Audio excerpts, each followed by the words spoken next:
நேயர்களுக்கு வணக்கம். தமிழக வெற்றி கழக தலைவர் விஜய் எப்படியாவது வெற்றி பெற்றுருவோம்பா அப்படின்ற ஒரு நம்பிக்கையில கோயில் கோலங்களா போயிட்டு என்ன பண்றாரு, சுத்திக்கிட்டு வர்றார். அதாவது இதே விஜய் படத்துல ஒரு டைலாக் வரும், கில்லி படத்துல, தம்மா துண்டு பிளேடு மேல வச்ச நம்பிக்கைய உன் மேல வைடா, நீ ஜெயிச்சிருவ அப்படின்னு ஒரு டைலாக் விட்டுருப்பாரு.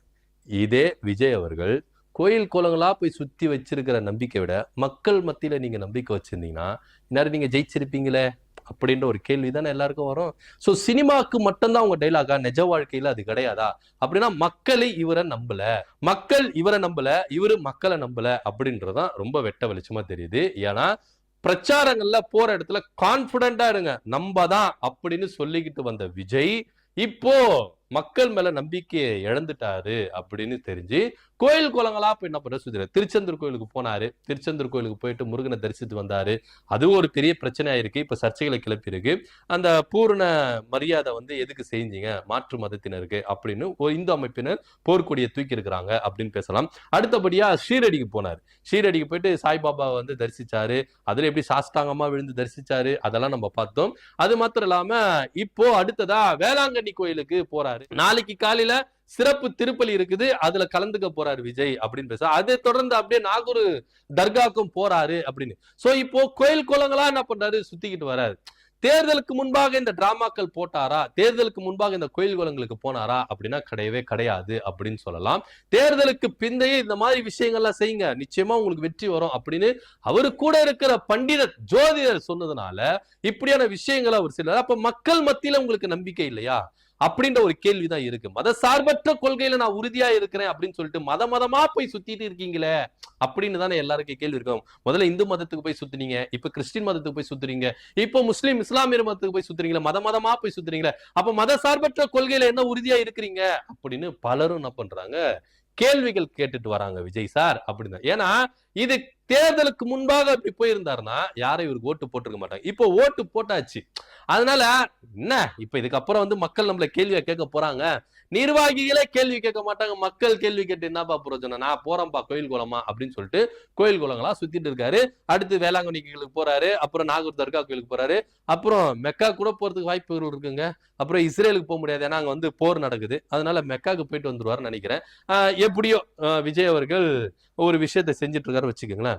இப்ப அடுத்தபடியா மக்களை நம்பாத விஜய் இப்போ தன்னுடைய வேட்பாளர்களை நம்பலையாம். அதுதான் இப்போ ஒரு பெரிய ட்விஸ்டா இருக்குது. என்ன அப்படின்னு பாத்தீங்கன்னா, 4ஆம் தேதி எந்தெந்த தொகுதியில யாரெல்லாம் ஜெயிக்கிறீங்களோ அவங்க எல்லாருமே ஸ்ட்ரைட்டா பனையூருக்கு வந்துடணும்.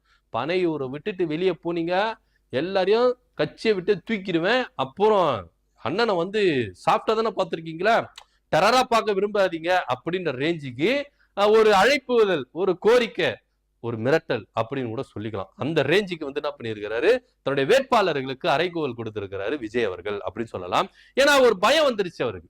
இப்போ தேர்தலுக்கு முன்பாக வேட்பாளர்களை விலைக்கு வாங்கினதா ஒரு பேச்சுகள் போயிட்டு இருக்கு. எடப்பாடி தொகுதியில எடப்பாடி பழனிசாமி மேல இதே ஆதவர்ஜனா ஒரு பெரிய குற்றச்சாட்டு வச்சாரு, எங்க கட்சி வேட்பாளரை இவர் என்ன பண்ணிட்டாரு, விலைக்கு வாங்கிட்டாரு அப்படின்ற ஒரு பேச்சு இருக்கு. ஒருவேளை ஜெயிச்சிட்ட பிறகு நம்மளுக்கு யாருன்னா நாமத்தை போட்டு போயிட்டா, அதனால என்ன பண்ணலாம், நம்ம வேட்பாளர்களை அடகாத்துக்கணும் அப்படின்ற ரேஞ்சுக்கு எல்லாருக்கும் என்ன பண்ணிருக்கிறாரு, எந்தெந்த தொகுதியில யார் யார் ஜெயிக்கிறீங்களோ அவங்க எல்லாம் ஸ்ட்ரெயிட்டா பனையூருக்கு அடைக்கலம் ஆயிரணும், வெளியே போக கூடாது, பூட்டிடுவேன் அப்படின்றாரு.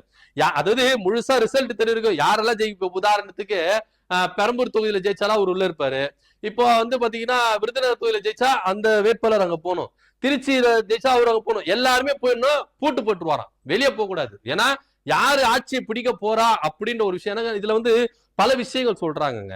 என்னன்னா தொங்கு சட்டமன்றம் வரும் அப்படின்றாங்க. இப்போ ஒருவேளை தொங்கு சட்டமன்றம் வந்துருச்சுன்னு வச்சுக்கோங்களேன், அவருடைய கருத்துக்கு எப்படி விஜய் யாருக்கு ஆதரவு கொடுப்பாரோ அவங்க தான் என்ன பண்ணணும், இங்க ஆட்சி பிடிக்கணும். இதுல விஜய் அவர்கள் பேரம் பேசுறதுக்கு அதிக வாய்ப்புகள் இருக்குது, ஹெவி டிமாண்ட் காட்டுறதுக்கான வாய்ப்புகள் இருக்கு. என்னன்னா 2.5 வருஷம் நான் ஆட்சி செய்யறேன், 2.5 வருஷம் நீங்க ஆட்சி செய்யுங்க, அதாவது எனக்கு முக்கியமான அமைச்சர் பதவி கொடுங்க அப்படின்னு கேட்கறது வாய்ப்புகள் இருக்கு. துணை முதலமைச்சரா இருந்துட்டு முக்கியமான அமைச்சர்கள் வாங்குறதுக்கு வாய்ப்புகள் இருக்கு.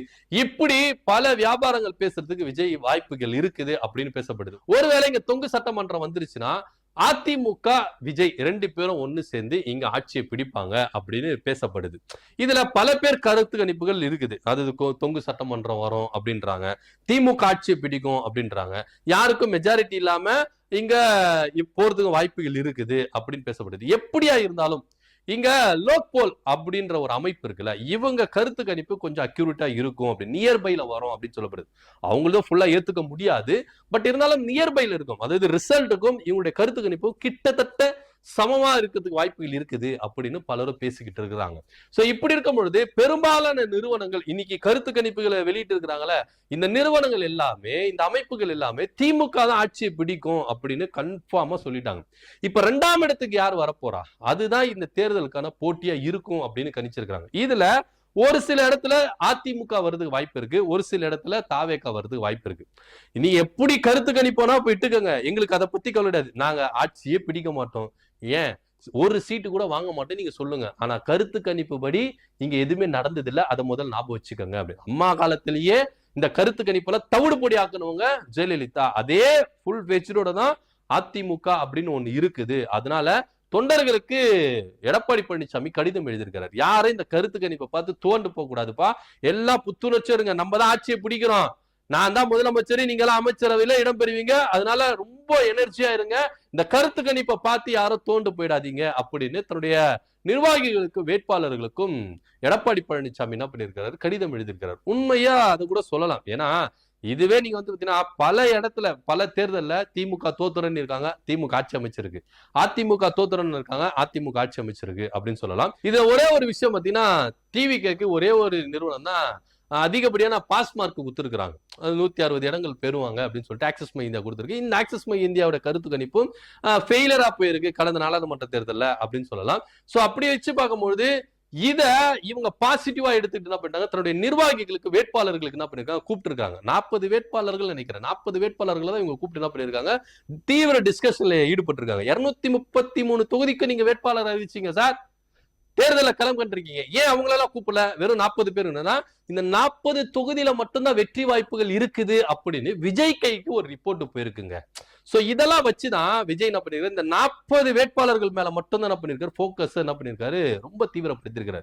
நாளை பின்ன இங்க தொங்கு சட்டமன்றம் வந்துச்சுன்னு வச்சுங்களேன், பாஜக ஒரு பக்கம் வேலை காட்டுறதுக்கு ரெடியா இருக்கிறாங்க, இன்னொரு பக்கம் அதிமுக வேலை காட்டுறது ரெடியா இருக்காங்க அப்படின்னு இவங்க அஞ்சு, சோ இவங்க எல்லாரும் வேலைக்கு வாங்கிட்டா சோ அப்ப நம்மளுடைய கம்பெனி வேஸ்டா போயிருமே, நம்ம எப்படி கல்லா கட்டுறது. அதனால இந்த 40 பேர், அதாவது யாரெல்லாம் ஜெயிக்கிறீங்களோ இந்த 40 பேர்ல மட்டும் குறிப்பா என்ன பண்ணிருக்காங்க, நீங்க பனையூர்லயே இருக்கணும் அப்படின்னு சொல்லிட்டு என்ன பண்ணிருக்காங்க, சொல்லியிருக்கிறாங்க.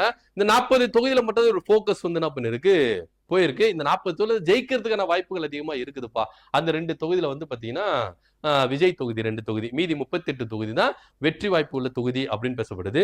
இதுல இன்னும் சில பேர் ரொம்ப டீட்டெயிலா தொகுதி வாரியா போய் என்ன சொல்றாங்க அப்படின்னு பாத்தீங்கன்னா, விஜய் இந்த 2 தொகுதியில ஜெயிப்பாரா தோப்பாரான்னு தெரியல, நியர்பைல தான் வருவாரு அப்படின்னு சொல்லுவாங்க. வந்து நியர்பைல வந்து தோக்குறதுக்கு வாய்ப்புகள் இருக்கு, ஜெயிக்கிறதுக்கு வாய்ப்பு இருக்கு. குறிப்பா பெரம்பூர் தொகுதி எடுத்தீங்கன்னா, பெரம்பூர்ல விஜய் மண்ணை கவ்வாரு அப்படின்னு சொல்லப்படுது. ஏன்னா கிட்டதான் வந்து தோப்பாரு, ரொம்ப பெருசாலாம் வந்து பாத்தீங்கன்னா ஜெயிக்க முடியாத டெபாசிட் வாங்குறதுக்கான வாய்ப்புகள் இருக்குது அப்படின்னு சொல்றாங்க. ஆனா மத்த தொகுதியில மத்த வேட்பாளர்கள்லாம் டெபாசிட் இழக்கிறதுக்கான வாய்ப்புகள் இருக்குது அப்படின்னு சொல்றாங்க. பல பேர் என்ன சொல்றாங்கன்னா, முதல் இடத்துக்கு சூஸ் ஆயிடுச்சு திமுக, 2ஆம் இடத்துக்கு யார் வரப்போறா அப்படின்னு தான் பார்க்க வேண்டியது இருக்கு. இதுல அதிமுக ஒரு சில இடத்துல 3ஆம் இடம் 4ஆம் இடம் ஏன் டெபாசிட்ட கூட இழக்கிறது வாய்ப்புகள் இருக்குங்க அப்படின்னு கூட சொல்ல போலாம். திமுக ஃபுல் ஃபேஸ்டா என்ன பண்றாங்க, அடிச்சுட்டு வராங்க அப்படின்னு பேசப்படுது. சோ தாவேகா இப்பவே என்ன பண்ணிட்டாங்க, அலர்ட் ஆயிட்டாங்க. குறிப்பிட்டு இந்த 40 தொகுதி வேட்பாளர்களை மட்டும் கூப்பிட்டு என்ன பண்ணிருக்காரு, தீவிர ஆலோசனை கூட்டுறாரு, சில மிரட்டல்களை விடுத்திருக்கிறாராம் அப்படின்னு கூட பேசிக்கிறாங்க. இந்த 40 வேட்பாளர்கள் என்ன வெளியே போனீங்க, எதனா பண்ணீங்க, அப்புறம் அண்ணனா பார்க்க மாட்டீங்க தங்கம், வேற மாதிரி பாப்பீங்க அப்படின்னு அன்பான ஒரு மிரட்டல் அப்படின்னு கூட எடுத்துக்கலாம். சோ எப்படியா இருந்தாலும் அவங்களுடைய கட்சி வேட்பாளர் அவர் தலைவர் கூப்பிடுறாரு, என்ன வேணா செஞ்சுக்கலாம், என்ன வேணா பண்ணிக்கலாம் அப்படின்னு தான் மத்தவங்க சொல்லியிருக்காங்க. சோ விஜய்க்கு வந்து கொஞ்சம் அல்லு வந்துருச்சு, ஏன்னா மக்கள் மேல இருந்த நம்பிக்கையை முழுசா அவர் இழந்துட்டார். சோ ஒரு பக்கம் கோயில் குளமா சுத்திட்டு இருக்காரு, இன்னொரு பக்கம் என்ன பண்ணிருக்காரு, வேட்பாளர்களை கூப்பிட்டு தான் பக்கம் வச்சுக்கிறாரு. வேட்பாளர்களை நம்ப முடியாதுல்ல, அது ஒரு விஷயம் இருக்குல்ல, யார் எப்ப எங்க வைப்பாங்க அப்படின்னு சொல்ல முடியாது. சோ மக்களே நம்பல, வேட்பாளர்களே நம்பல. சோ அதனால வேட்பாளர்களை அன்பு கட்டளையை கொண்டு ஒரு மிரட்டல் கட்டத்துல என்ன பண்ணிருக்க கட்டி வச்சிருக்கிறாராம் விஜய் அவர்கள். சோ இந்த மே 4ஆம் தேதி இன்னும் 2 நாள் தாங்க வெயிட் பண்ணுங்க, 2 நாள்ல தெரிஞ்சிருங்க ஆட்சி யார் பிடிக்க போறாரு. சில கருத்து கணிப்பெல்லாம் கருத்து திணிப்பாவும் வருது, கருத்து கணிப்பாவும் வருது. எதையுமே நம்ப கூடாது. மக்கள் என்ன முடிவெடுத்திருக்கிறாங்க மகேசனுக்கு தான் தெரியும். மக்கள் முடிவே மகேசன் தீர்ப்பு அப்படின்லாம் சொல்லி இருக்கிறாங்க. சோ மக்கள் என்ன முடிவு எடுத்திருக்கிறாங்க அப்படின்றது மே 4ஆம் தேதி தெரியும். சோ மே 4ஆம் தேதி நிச்சயமா தெரிஞ்சிடும் யாரு ஆட்சியை பிடிக்க போகிறா அப்படின்றதுல. சோ இப்போ யூகமா வந்திருக்குது.